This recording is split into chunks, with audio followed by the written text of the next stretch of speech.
আপনার স্কিল যত স্ট্রং হবে, আপনার নীতি বিসর্জন না দিয়ে কাজ করার ক্ষমতা তত বৃদ্ধি পাবে।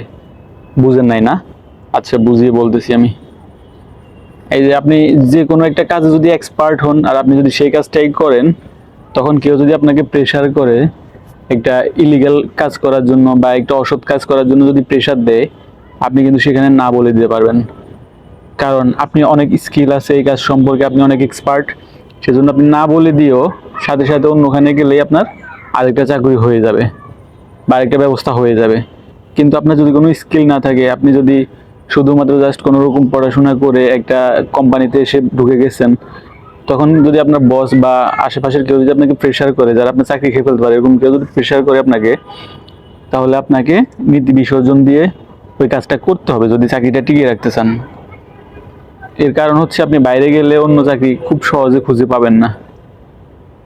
আর আপনার যদি অনেক স্কিল থাকতো, আপনি যদি অনেক ট্যালেন্ট হতেন, আপনি যদি এক্সপার্ট হতেন সব কিছুতে, তাহলে আপনি এই যে ফিল্টার করে করে নিজের মন মতো বাছাই করে কাজ করার সুযোগটা পেতেন। কেউ আপনাকে প্রেশার দিল, আপনি মুখের উপর না বলে দিয়ে চলে আসলেন, পরের দিন আরেকটা কাজে জয়েন করে ফেললেন। ঠিক আছে? এই জন্য আমাদের স্কিল বাড়াতে হবে। স্কিল ডেভেলপমেন্ট খুবই ইম্পর্টেন্ট আমাদের জীবনে।